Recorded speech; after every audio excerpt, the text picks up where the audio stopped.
Queria partilhar com vocês um versículo apenas da palavra de Deus na carta de São Paulo aos Romanos, capítulo 8, versículo 18, que diz assim: tenho para mim que o sofrimento da presente vida não tem proporção alguma com a glória futura que deve ser manifestada. Palavra do Senhor, graças a Deus. Eu sou Faria aqui de Marília, São Paulo, pregador católico, missionário da Renovação Carismático Católico há 32 anos. Sou da comunidade Imagem de Deus e quero partilhar com vocês apenas um versículo da palavra, né? Esse versículo de Romanos 8,18, que São Paulo diz: tenho para mim que o sofrimento da presente vida não tem proporção alguma com a glória futura que há de se manifestar. Paulo, que era perseguidor da igreja, Paulo que assistiu e, na verdade, ele também participou da morte do primeiro mártir da igreja católica, Santo Estevão, lá em Atos capítulo 7. Paulo, em Atos capítulo 9, a caminho de Damasco, ele vai buscar carta para prender os cristãos. E agora ele cai literalmente aos pés de Cristo. Porque ele conhecia a lei, o Torá, o Levítico, o Deuteronômio, mas não conhecia a graça. E a Bíblia diz no capítulo 1 de João: a lei veio por Moisés, mas a graça sobre graça veio por intermédio de Jesus Cristo. É interessante que Saulo nunca mais foi Saulo, o perseguidor, agora é Paulo, um dos maiores apóstolos, o pregador dos gentios. Paulo que foi o primeiro a pregar fora do território de Israel. Amados, Paulo foi o maior escritor do Novo Testamento, escreveu 13 cartas, de Romanos a Filemão. E dizem que a carta aos Romanos é um resumo da teologia paulina. Como é profundo Romanos? No capítulo 1 de Romanos, o Senhor diz que a criatura não adora mais o Criador, está adorando a própria criatura. No capítulo 2 de Romanos fala do juízo de Deus. No capítulo 3, versículo 23, a palavra diz que todos foram destituídos da glória, da graça de Deus, porque pecaram. No capítulo 4, fala justamente sobre a justificação pela fé. No capítulo 5, versículo 5, São Paulo escreve dizendo: a esperança não engana. O Espírito de Deus foi derramado em nós, o amor de Deus foi derramado em nossos corações pelo Espírito que nos foi dado. No capítulo 6 ele fala morte e vida com Jesus Cristo.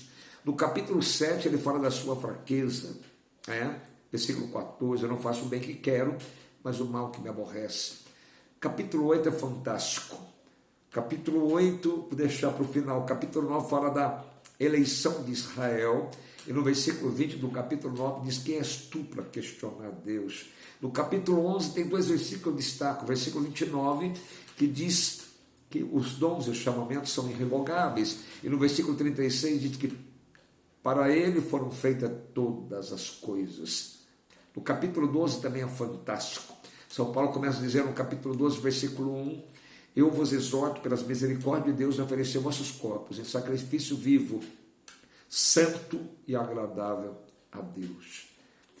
E depois ele fala: não conformeis com esse mundo, mas transformai esse mundo pela renovação do vosso espírito.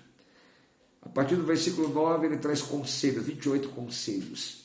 E algum dos conselhos ele diz: sede fervorosa no espírito, não relaxei o vosso zelo, não pague o mal com o mal, sede alegre na esperança, paciente na tribulação e perseverante na oração. No capítulo 13 ele fala de toda a autoridade que foi constituída por Deus. No capítulo 14 ele fala que nós devemos acolher os mais fracos na fé sem discutir as suas opiniões. E assim vai até o capítulo 16.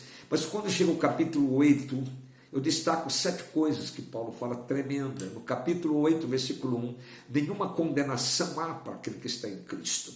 Nenhuma condenação há para aquele que está em Cristo. No versículo 26, ele vai dizer: outrossim o Espírito vem auxílio à nossa fraqueza, porque não sabemos orar nem pedir como convém, mas o Espírito intercede por nós com gemidos inefáveis. No versículo 28, ele diz que todas as coisas concorrem para o bem daqueles que amam a Deus. No versículo 31, ele vai dizer, se Deus é por nós, quem será contra nós? E no versículo 35, no capítulo 8, ele vai dizer que nada nos separará do amor de Cristo. E no versículo 37 diz, mas em todas essas coisas somos mais que vencedores pela virtude daquele que nos amou. Mas nós estamos aqui no versículo 18, para meditar rapidamente. Tenho para mim. Paulo tem uma experiência fantástica. Ele chega a dizer, não sou eu que vivo, mas é Cristo que vive em mim. Ele diz em Filipenses capítulo 1, versículo 21, viver para mim é Cristo, morrer é lucro. Paulo tem uma experiência fantástica, espiritual. Cada carta, como ao Efésios capítulo 6, versículo 10, diz que não é contra homens de carne e de sangue que temos que lutar. Paulo tem uma experiência fantástica e nunca mais foi o mesmo, radicalmente viveu a plenitude da graça e ele experimentou no seu próprio ministério. Ele foi uma das colunas da igreja juntamente com Pedro. E Paulo então diz, eu tenho para mim. Paulo passou muita luta. Em 2 Coríntios capítulo 4, versículo 8 em diante, ele diz que nós somos um vaso de barro, mas guardamos um tesouro, para entender que a essência não está no exterior, mas está no interior, daquele que nós servimos, daquele que mora dentro de nós. Paulo chegou a dizer em 1 Coríntios 3,16 que nós somos templo do Espírito Santo. E aqui no versículo 18, ele tem para mim, ele fala de uma experiência própria, porque ele diz que a tribulação momentânea e ligeira e proporciona um bem imensurável. Paulo está dizendo que faz parte da caminhada do cristão sofrer, mas o sofrimento é apenas uma das matérias da faculdade chamada vida. O reitor é Cristo, o mestre, o professor são o cotidiano, são os acontecimentos que nos traz ensino. E eu entendo uma coisa, que a vida é uma escola muito cruel, porque na escola convencional, primeiro você aprende a lição, depois vem a prova. Na vida não, na vida primeiro você vem a prova, depois aprende uma lição muito profunda.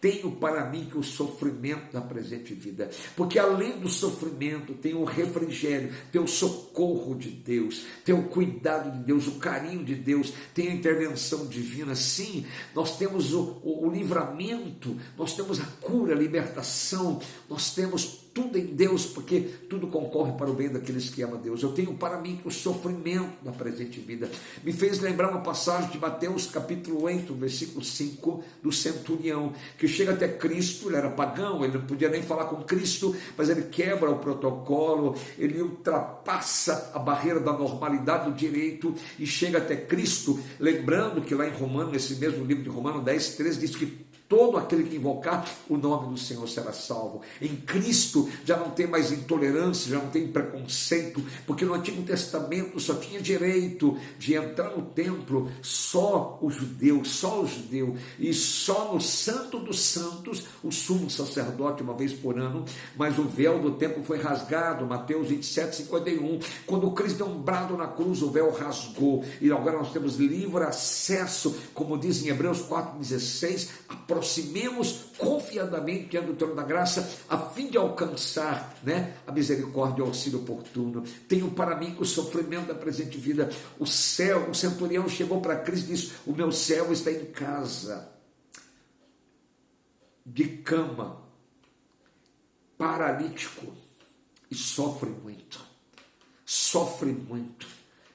Nós estamos num tempo de sofrimento, nós estamos passando um tempo complicado, pessoas perdendo emprego, perdendo o ganho por causa da carga horária que diminuiu, empresas sendo quebradas, vidas sendo ceifadas, pessoas com medo, trancadas. Não é o momento para ter medo, é para pegar essa palavra, tenho para mim que o sofrimento da presente vida não tem proporção alguma com a glória futura que há de se manifestar. Em 1 Coríntios 14, Paulo diz, olha, sobre a ressurreição, ele diz assim, no capítulo 15, desculpa, que uma coisa é o brilho terrestre, outra coisa é o brilho celeste. Sempre é uma promessa para quem perseverar até o fim. Mateus 24:13, quem perseverar até o fim será salvo.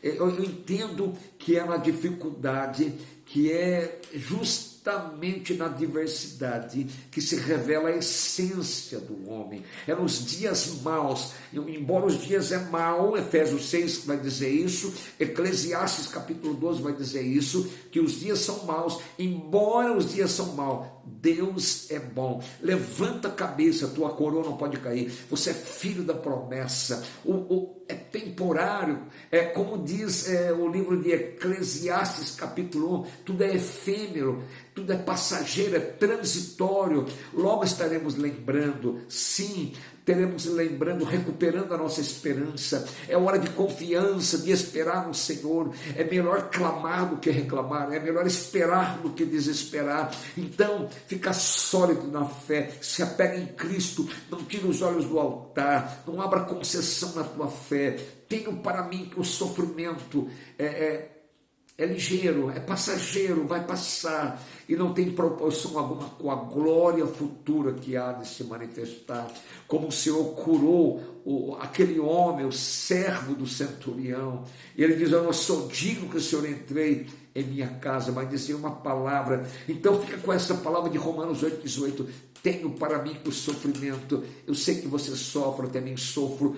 O pagão, aquele que não crê também sofre, só que aquele que sofre porque não crê, ele passa pelo vale sozinho, e você que crê, Cristo caminha do seu lado. O Salmo 22, versículo 4 diz: ainda que eu atravesse o vale tenebroso da morte, não temerá meu coração, porque o vosso bordão, o vosso braço é meu amparo. Entende? Que maravilha. Eclesiastes capítulo 2, mesmo na dor permanece firme. Joel 4:9, mesmo enfermo eu sou guerreiro. Segura na mão de Cristo, levanta a sua cabeça, a sua coroa não pode cair, você nasceu para vencer. A luta é grande, mas a vitória é certa. A luta é de pé, mas a vitória é de joelho, e a história recontada por Jesus, o final é feliz. Vamos orar. Pai amado, em nome de Jesus te peço, humildemente, que o Senhor derrama e abundantemente libera o teu poder, a fim de curar, restaurar, libertar, agir, ministrar, manifestar a sua glória em favor dessa pessoa que está me ouvindo. Cura o seu coração, se dilata a tua alma, manifesta a sua glória, muda a sua história, e vem auxílio a sua fraqueza, vem com poder, com providência, com livramento e com cura, porque eu seguro esta palavra, que o Senhor não revogou a promessa, revogou a sentença, mas a promessa está de pé. Tenho para mim que o sofrimento da presente vida não tem proporção alguma com a glória futura que há de se manifestar. Acredite, esta palavra é a mesma, ela não foi revogável, ela é imutável, não foi adulterada, ela está escrita, selada, enraigada, prometida, e essa palavra não volta vazia, ela é viva e eficaz. O Senhor te ama, te chama e te levanta, e se você crer, verá a glória de Deus, e a sua vida nunca mais vai ser a mesma. Deus te abençoe grandemente, em nome de Jesus. Eu quero te fazer um convite, se inscrever no canal. O nome do canal é No Caminho do Senhor. No Caminho do Senhor, um projeto de Deus, que o próprio Deus colocou no coração do missionário Genilson Nascimento e do cantor João Godoy, meu amigo. Glória a Deus. Então se inscreva nesse canal, deixa o teu like, aperta o sininho, compartilha, mas se inscreva.